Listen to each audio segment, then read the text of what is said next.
and welcome to FidelityNext. I'm Tamara Radchai, your host for today's episode. Whether you're a current student, just graduated, or looking to make moves in your career, positioning yourself for a new opportunity is a lot easier when you know what stands out most to recruiters.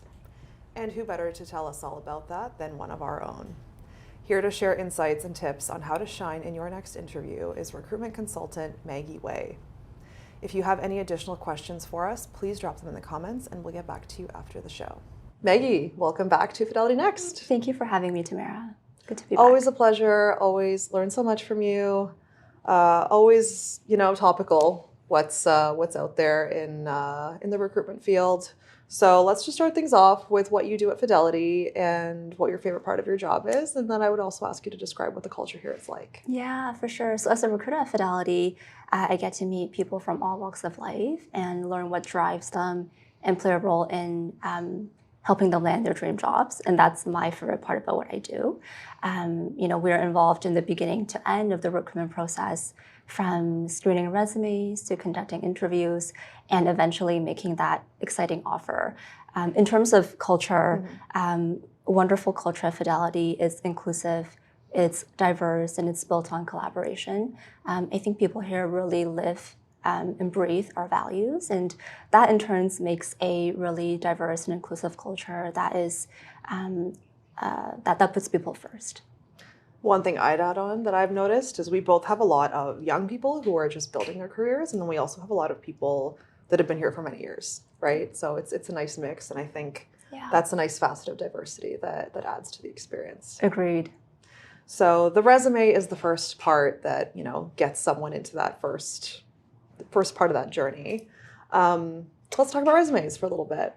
What's something unique that a candidate could put on their resume that would stand out to you sort of in that first part of the process? And if you can give us an example that would be relevant to both students and then maybe someone a little bit more experienced in their career. Yeah, it's a good question. And there are certainly many different elements that candidates can put on their resumes to help them stand out. So one that comes to mind is projects. And so as an example for students, maybe they are in a investment club, maybe they participated in a stock pitch competition. I think it's a good idea to put that on there to showcase real world applications of their skills. Another one that comes to mind is maybe they're in the midst of getting designations for experienced hires. Maybe they are getting their CFA level 3. Maybe they are in the process of getting their master's degree in finance. That's a good way to show that you are growing and you're learning.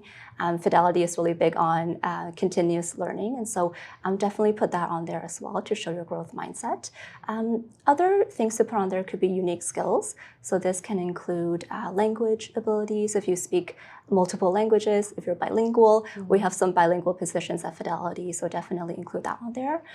Or if you spend your time volunteering as a mentor for like a coding boot camp, definitely can include that on there as well to show leadership capabilities. Great. And are there common mistakes or phrases that are overused that you see kind of more commonly that you'd say would weaken a resume that people should maybe steer clear of? Yeah, I think one of the more common mistakes that I come across is overly generic resumes. I think generic phrases don't tell the full story of what you can bring to the table. So I always recommend tailoring your resume to what the job is looking for. And so one of the examples that I can give, for example, like a sales professional, maybe on their resume, it's a generic phrase saying increase sales results. And that's great, but you want to tailor that a little bit to have a bigger impact. So I would recommend changing that to increase sales results by 30% over a course of 3 months. So really try to tailor your generic phrases to use numbers, use percentages to quantify your achievements. And just building on that, how much weight do you place on tailoring to a specific role versus telling someone's full career trajectory sort of as a story and how they got to where they are? It's a good question. I think both matter. Tailoring your resume can help increase your chance of landing an interview. because generic resume can get overlooked even if you have an impressive career trajectory. on the flip side, your career history showcases your growth and it tells your story. So the key is to blend both and have a good balance of both. And I mean, the resume is the thing that just gets you into the door, into the interview. So definitely something to keep in mind. Yeah. So we can't not talk about AI these days, right? On your end, when you're screening for candidates, is it obvious when you see that someone used AI to help write their resume? And how would you recommend someone, approach writing their resume using AI to sort of help them out and still feel authentic to who they are? And if you can give some examples for that too, that'd be great. Yeah, for sure. I'd say it doesn't always show, but sometimes you could, see hints of that reflects through the resume. Because AI-generated resume can feel overly generic because it might come across really broad with no specific experiences, which is why I always recommend, tailor your resume to what the role is looking for. Example of this could be, let's say a marketing professional is looking to join a marketing team. A generic phrase can sound something like achieved excellent results by using various social media campaigns. So you want to tailor that more with numbers, your achievements, and it can sound something like use social media campaigns to increase engagement by 30%, resulting in 500 new followers on LinkedIn as an example. Right. Yeah. Okay, great. And on the other side of AI, no matter what we all do, it's part of our jobs in one way, shape, or form, some more than others. I'm assuming you do, but I was going to ask, do you recommend including proficiency with AI in a resume, and how can someone do that to stand out to you? Yeah, AI is becoming increasingly prevalent, and it's being integrated into many roles and organizations, and it's evolving really rapidly. So the answer, I think, in my opinion, is yes, especially if it's relevant to the role. An example of what I would suggest is really try to showcase how you have leveraged the AI tool to achieve your achievements or results. So an example can be utilized Microsoft Copilot to organize meeting notes, saving 2 hours per week. So that's a really specific example of how you've leveraged the AI tool and also the results and your impact from using that tool.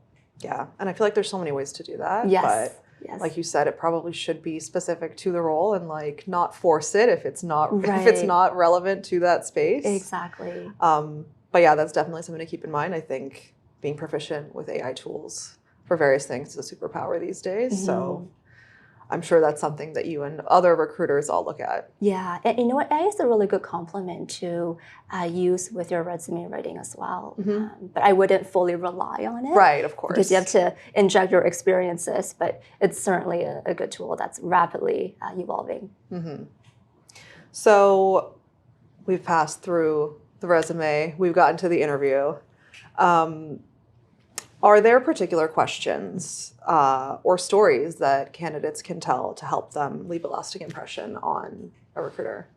Yeah, that's a really great question too. I think stories that stand out the most are the ones that tend to be organized, well thought out, that shows results and impact. Generic stories, of course, don't tell your achievements, and so always tailor your stories. And a method that I recommend is using the STAR method, STAR. So S stands for situation, T is task, A is action, and R is results, because this method can allow you to cover a lot of ground when you are answering those behavioral situational questions. And it helps you keep your answers concise and organized. Yeah. STAR method. What was it again? Situation, task, action, and result. Yeah, STAR. Great. So if you're in an interview and someone asks you a question that completely catches you off guard and you have absolutely no idea how to answer that question and you're, freaking out, how would you approach that in an interview, whether that's with a recruiter or a hiring manager? Yeah, and you know what, that happens. I think sometimes you just don't have the answers. And not knowing the answer can be intimidating, it can be nerve-wracking, and as recruiters and interviewers, we totally understand that. I think the key is to stay calm.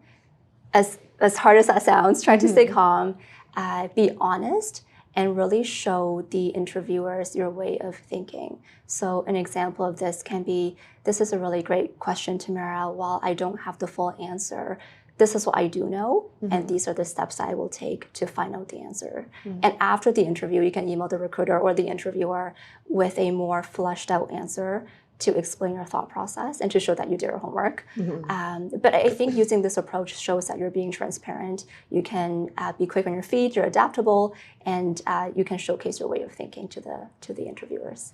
What about asking more questions?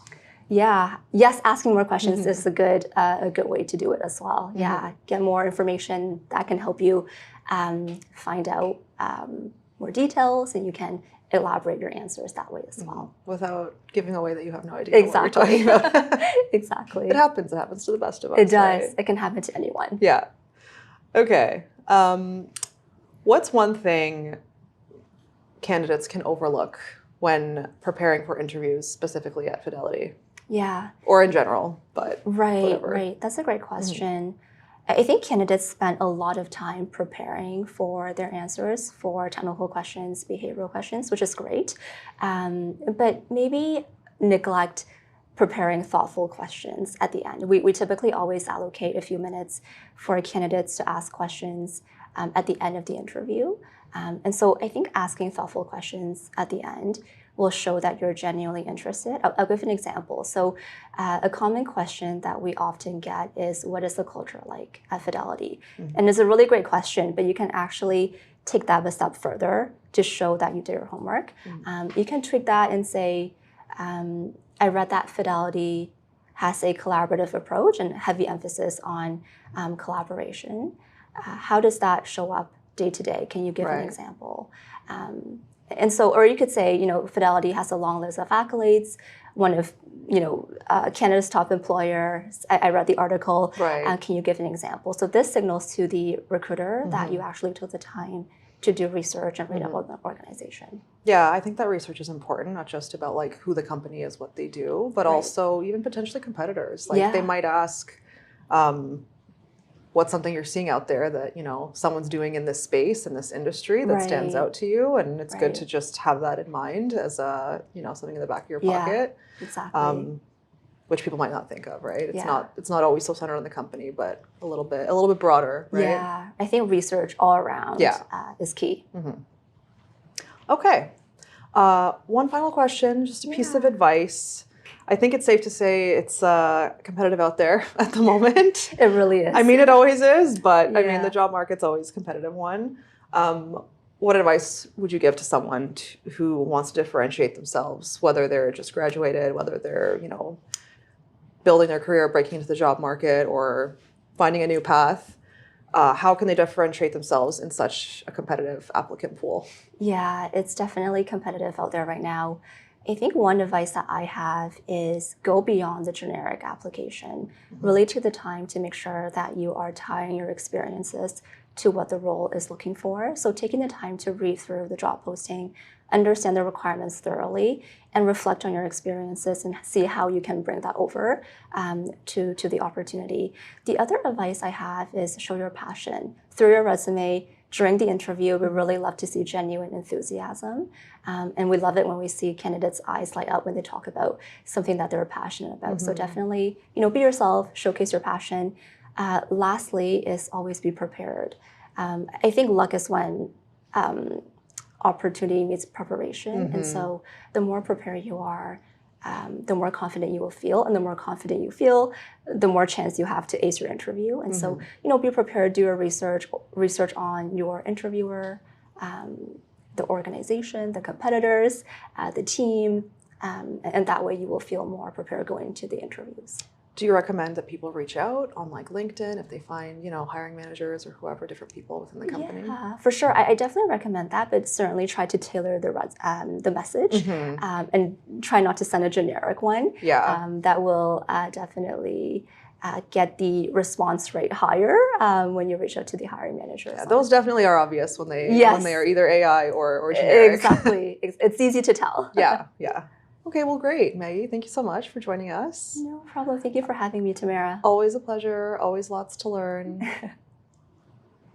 Thanks to everyone who tuned in to today's episode of Fidelity Next. We hope you're feeling more inspired to start seeking out new opportunities in 2026. In addition to all our open roles, we are currently taking student applications for our summer co-op term until January 23rd. You can send your application via careers.fidelity.ca. If you want to catch a replay of this episode, you can find it on Fidelity Canada's YouTube channel under the Fidelity Next playlist. Or if you prefer to just listen, you can find our past episodes everywhere you get your podcasts, including Apple and Spotify. Best of luck to all those job hunting, and we'll see you on the next episode.